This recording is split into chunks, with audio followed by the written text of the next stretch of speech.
Right. Well, another Podcastle with Mimi's involved this time. If you hear any funny noises, that's Mimi, not me. Hello, lovely Mimi. Good girl. Oh, you've been so good today. So we've had another day of filming today. So we are slightly exhausted. And I'm slightly sick of the sound of my own voice, actually. I'm not sick of the sound of your voice, darling. Good. Oh, I feel like I've done lots of talking and answering questions today. Yeah, we have, haven't we? It's quite tiring doing TV. It is strangely tiring. Like, the amount of time you're actually filming for is not very much. But actually, it's very, very tiring. And I guess it's, it sort of makes you think, doesn't it, really, that Rod Stewart is worth the money he gets. No, we didn't do any singing, I promise, No. But it's true, it feels a little bit like a performance, doesn't it? Being on top form, answering questions, being perky, being smiley. Well, it is a performance. Yeah. It is, even though I suppose it's a performance, but it's, I call it reality TV, I guess, isn't it? And you're being real, but I suppose at the same time you're always trying to show your best side. Yes, and there is like a self-conscious element to it of like, we'll do a bit and then afterwards, when they finish for the day, we're like, were we interesting enough? Were we funny enough? Were we, what do you think? Are they going to be happy with that? Have we done enough that they're going to like? Well, they come back. I guess that's a good sign, right? That's a good sign. Not that, but it's interesting because it's not that we are particularly trying to do anything in particular, are we? Do you know what I mean? No. We're not trying to like lay it on thick or anything. No, we're not forcing an act. We're just ourselves. But it's just there is something quite. Yeah, I suppose just self-conscious about knowing that you're being filmed and recorded the whole time. But it is remarkably different from what we do when we do YouTube. I know, I did get told off for looking directly in the camera today. Yes. Very naughty. Very naughty. I've only done it once. Yeah. It's not bad. But yeah, it's funny. It's a different way of working. Really it's a very different way of working. They're very interesting, and they're good people. They keep you on the straight and narrow, as it were, which is great. But one of the interesting things is with any brand name, just anything at all that you wouldn't even think was relevant, you have to hide or you have to not mention, which ties you up in knots sometimes when you're talking, and then you suddenly find you can't say, whatever brand name. Well, because case in point, because I picked up your Hasselblad today and put it on the table, and which is a camera for people who are not. Oh, everybody knows what a Hasselblad is, surely, said the photographer. Well, yeah. But I picked up a Hasselblad, which is an extraordinary camera, and put it down, and then it was sort of like, can you put it down in a certain way so that we can't see the name of the camera? The actual, just the form of the camera is enough to know that it's a Hasselblad. It's if you know what one is, it is incredibly recognizable. So it's just interesting. These are the rules that they have to work to. Yeah. Oh, sorry, I'm yawning. I'm shattered. Well, no, Mimi, you can't go there, darling, because you're in the way. Come on, you hop down. Good girl. Oh, we're tangled. Okay, there we go. Good girl. You stay there. Yeah. So, what else have we been up to? There is something that I think we both noticed since we moved to France. This is a strange subject, but yes. It's a very strange subject, but we have both, I think, independently noticed it, but mainly, when we're driving somewhere. And I think we both didn't really say anything about it for a while. And then we got onto the subject. And Mimi, you'll be very noisy. And I have seen, since we moved here... Here we go. Are you ready? Are you ready for this revelation? I have seen more random willies than I've ever seen in my life since moving. You've seen willies? Yes. You haven't? Have you? Yeah. Have you? Yes.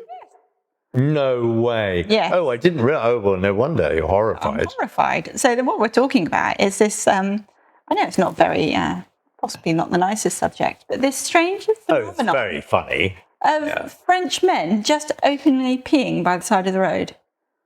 And believe me, I mean, what's amazing is that you would think it's just sort of like very occasionally, but it's not. It's not. It's every day in the middle of the day. Yeah. It's just bizarre. It's absolutely bizarre. And I wanted to ask you, is this something, you were brought up by a French mum, but I suppose you were brought up in London. But I mean, she wouldn't just encourage you to pee on the side of the road. No, I mean, I guess when it's ridiculous when talking about it, but it's just but we have to talk about it because it really is something that is that you see a lot in France. No, I was not brought up as a child. If you were caught short on a long car journey, you would pull up on the side of the road, and yes, you would do it, right? But as a child, right? If it happened now and I was caught short, then I would stop the car on the side of the road and I would stand behind the car so nobody could see me. Or go behind a tree. Some bushes or something. Well, yes, exactly. I'm not, but it would seem that, in France, it's, I hate to say that, but but it's sort of like get out of the car, whip it out, have a pee, and then back in the car and off you go. And I don't care who sees me. Yeah. And yet, of course, it's only men. Never seen a lady doing this. Well, no, not at all. No, not at all. In fact, I remember since we've been in France, I can't remember where it was, but I can remember seeing a man peeing against a wall, and literally 15 paces away was a public toilet. And I went for my camera. I was too late. It's a story of my life, missing pictures. But, and what a fantastic picture, though. I mean, it was so funny. There was this guy, I mean, literally, it was there, but no, I'm not going to do it. I'm going to pee right here. And I don't get it. What is that? Is this, answers on a postcard, please, because we don't get that at all. I mean, this is something that that I think that generally you as a man you would grow out of quite early on, peeing in public like that, which you can get away with as a little child, right? The only other time that you would generally pee in public is I hasten to add, I've never done this. Is when you're completely 3 sheets to the wind and you've had way too much to drink, and then you roll out of a pub and you go, caught short, and then yes, when there's that thing in London, isn't there, that outside, well, it's not just pubs, is it? No, any sort of like in alleyways and anywhere that would be a good pee spot. They have these little, I don't know, like a little ledge. Yes. Whereas if a man was to pee on it, it would just bounce back and land on his which I think is a brilliant. But it's a great idea, great bit of like early 19th century design, isn't it? Isn't that fantastic? Sort of like, historical pee history. But I imagine there are probably specialists in this, people who just study, have written PhDs about, kind of history. PhDs. Oh, come on.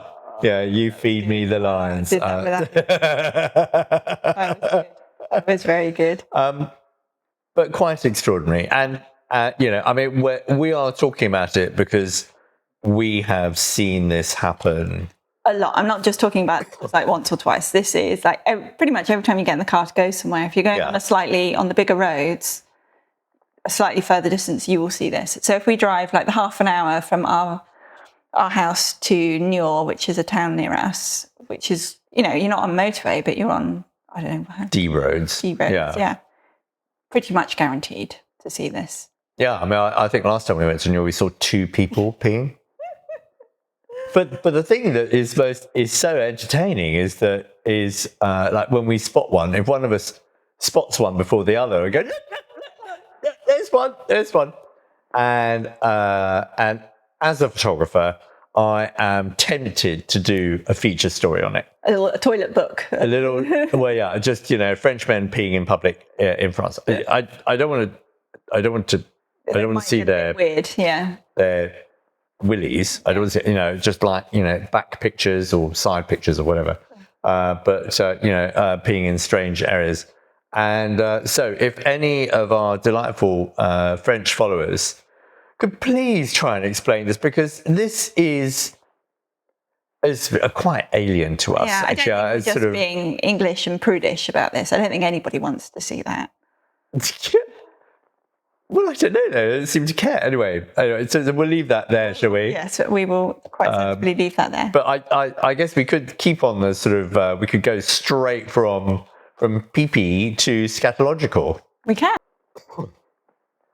Something interesting that we've noticed whilst talking about our ensuite bathroom, but we've actually noticed it before, haven't we? But we noticed it in our ensuite, and which was there's not a toilet in there. So we've got a bathroom, and in there is a sink. There was a bath when we looked at it, but that's gone, and a bidet, but no toilet.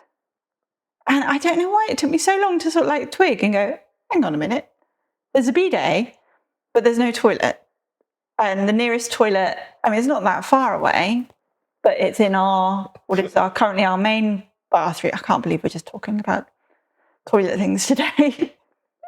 Well, my family are very open about scatological problems, so I mean, I feel completely at home. I suppose it was quite interesting. So the toilet is in our main bathroom, but that's a whole entire bathroom in itself as well. That's got a shower and a sink, a basin. Sorry. Well, it does. I suppose it does now. Yeah. I wonder whether maybe it used to be a smaller room before it was turned into. I don't know. Anyway, I did some research about it because we both found it very, very odd.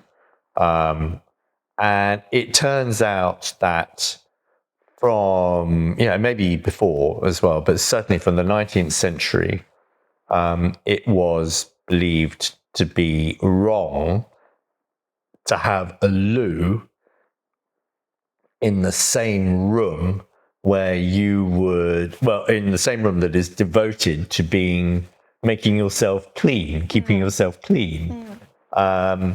Which, actually, when you think about it, makes a lot of sense, actually. I suppose so. Really. Yeah.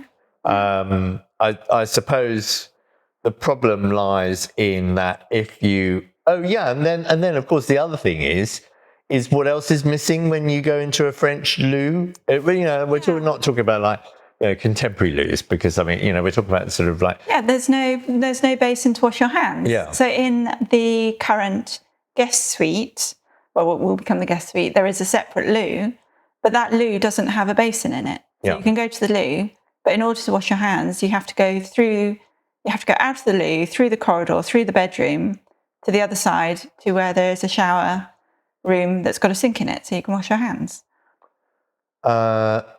It's weird, isn't it? Yeah, no, but it's very strange because it actually is sort of almost diametrically opposed to the idea of having a room that's devoted to being clean, right? Yeah. So you have a room that's devoted to doing your business in, and then once you've done your business, then in theory you're dirty, but you have nowhere to become clean or wash your hands.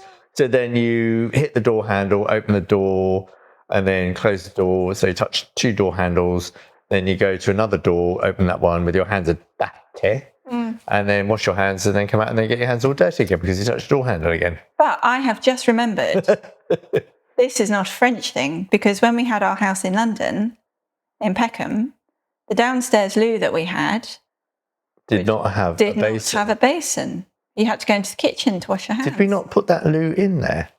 Not the original loo that we had that was on the side. Oh, yes. Ancient loo, no basin until we moved it, and then we put a basin in. So it's not just a French thing. So it's not just a French thing. Interesting. That is, mildly interesting.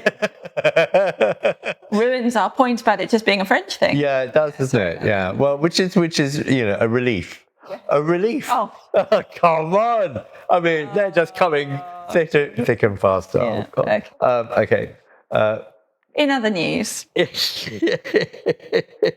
I don't want to move away from scatological. I'm just having so much fun. We'll be losing people constantly. Nobody will be wanting to listen to us. That's true. Okay, so go on then. So what else should we talk about then? Well, I thought, so more of what we've been up to, really. So we had a group of people come from the local, I don't know, what would you call them, marathon committee? So they organise a marathon running past the house, and we saw them last year running up the lane past the house. And they look so. There was what would you call it? A sort of little gazebo set up. Gazebo where they would give them water, and they just look so sad. It wasn't very nice weather. It was a miserable day, so I think lots of people cancelled. Yeah. So we thought, wouldn't it be nice? Let them in, run up the drive, do a lap of the chateau, get their water, and then out again. Yeah. So they've had a meeting this week, and they seem up for it. They were definitely up for it, and they were so up for it that we've agreed to let everybody run down the drive into the chateau, upstairs, up and down the corridor, down the step. No, just kidding. They can strip the wallpaper as they go by. Yeah, they can only come in the chateau if they do it in DIY. Yeah, absolutely. Speed DIY. Wow, that's a good idea. That's a great idea. That's a good idea. Yeah, as they come in, you give them a steamer and a scraper. That would be good, wouldn't it? Yeah. And then by the end of the afternoon, it's all done. Excellent. 200 people will get this done in no time. Wow, yeah. Not a bad idea. Could we? Hang on, that's a seed of an idea, that is, isn't it? Yeah. We get people to do. Yeah. But I think that'd be really fun. So that's in June. Yes, mid-June. It was really interesting to watch their faces, actually, because they're working on behalf of the mairie, the council, and a lot of them. Well, how many were there? 1, 2, 3, 4 people, 5 people, 4, 5, and a lot of them have known of the existence of Chateau de la Vergne all of their lives, really. But a lot of them have never been past the gate ever. Yeah. And certainly never round the back. Yeah, never been up close. So that was really, it's really nice to see people's reactions to it and just saying, they're being really nice and saying how lovely it is and what a dream it is to live in a place like this. And it's really, really nice, which has made me think it is nice to open up a bit more to let people in a bit. Not too much, but No, just a very limited amount. Yeah. Yes, I agree. I mean, I think it should. To be honest with you, the original idea that was put forward to us was that a building like this is part of the patrimoine. I don't really know what the translation of that is. It's like the history, the culture. Yeah. Sort of. I just sort of felt quite I didn't really like the idea of that. But actually, when you think about it, it is part of their history. It is very much part of, France, and it should be part of people's lives. But it should be part of people's lives, I suppose. We own it in the way that we would like it to be. If you see what I mean? Yeah, in a controlled way.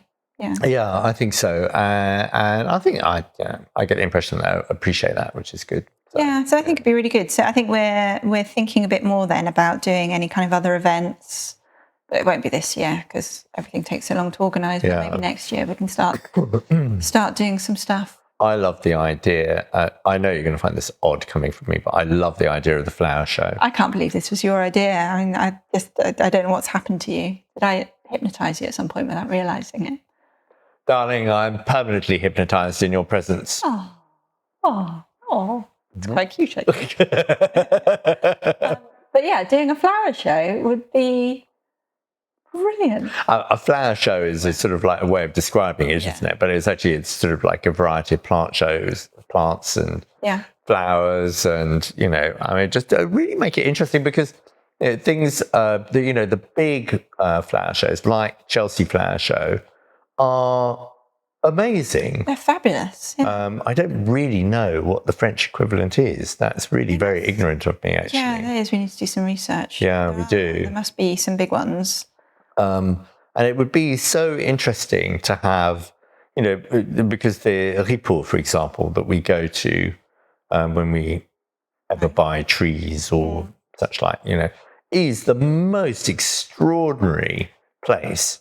We've been round there where they had all the palms and everything. Yeah, they have big greenhouses full of palm trees, and you get on it feels like going on plant safari, because you get in the back of a golf buggy and they drive you around to look at trees. And I mean, some people would find this incredibly boring, but me, it was really exciting. Great fun, zooming through these greenhouses and looking at all these palm and then pointing and go, oh, well, one of those.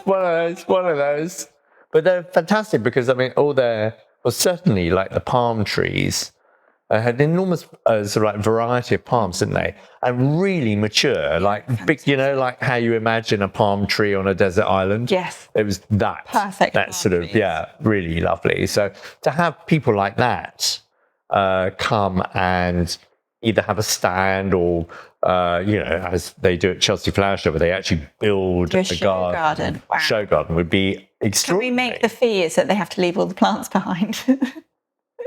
Yeah, well, Free stand, just leave all your plants behind. I resort to threaten them with violence. Okay, fine. Yeah. Is always a good one. So this will probably just be a one-off event.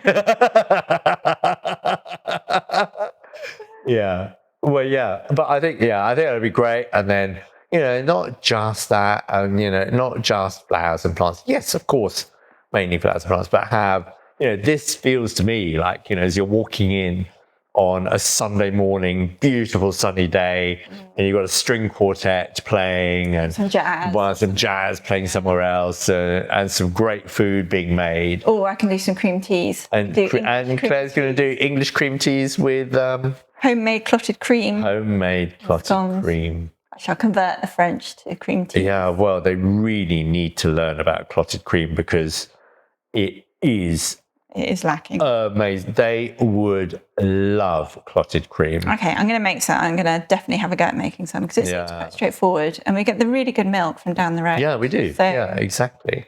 Right, it's on the list of... So there's flower show, and then, I want to do some concerts. Yeah. Classical, jazz, and rock, preferably not heavy metal. I don't know if I've got any choices. I would love to convert the outbuildings into, what did we talk about? It was, doing a sort of like a gallery space would be amazing if we could do that, so that we can have events, we can let people in here.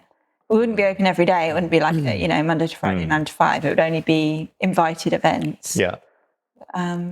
Imagine big, beautiful photography. I mean, and get some top photographers in to exhibit. Yeah. Would be fantastic. Really. I think we'd really, really enjoy doing that as well. I think we'd both be completely in our element, do something like that. I think it'd be a great use for the space as well, because we've talked about this on here before. We don't want to do the gîtes or anything like that, but we do have this space.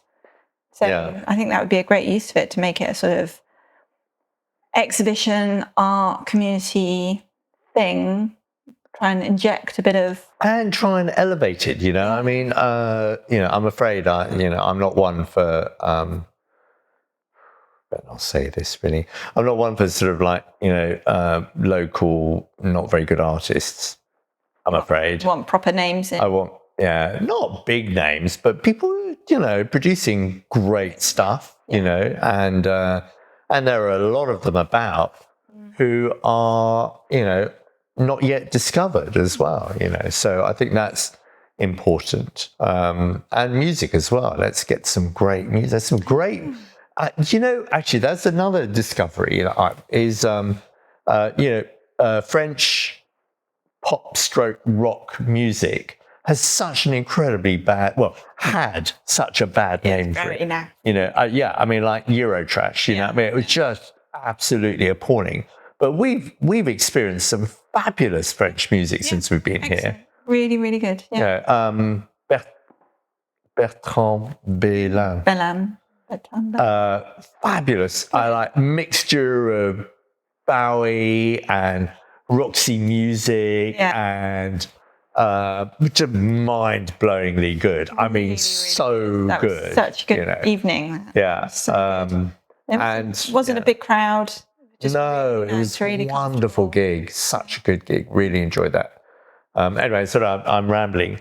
What else we Well, you had a conversation this week. You had a phone call with the lady who used to work here.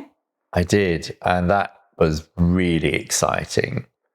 And this is a lady who used to be a maid in the chateau. We talked about her last week and the fact that we were trying to get her to come. And so she is coming on Wednesday morning, and we're going to film it, and we're going to talk to her, and we're going to walk around with her, and hopefully spark lots of wonderful memories of her time here. I mean, you've got to remember, she said she's, I don't know if I'm being indiscreet mentioning her age, but she mentioned it. She told us. So she said she's approaching 80, and she was 16 when she worked here. Yeah.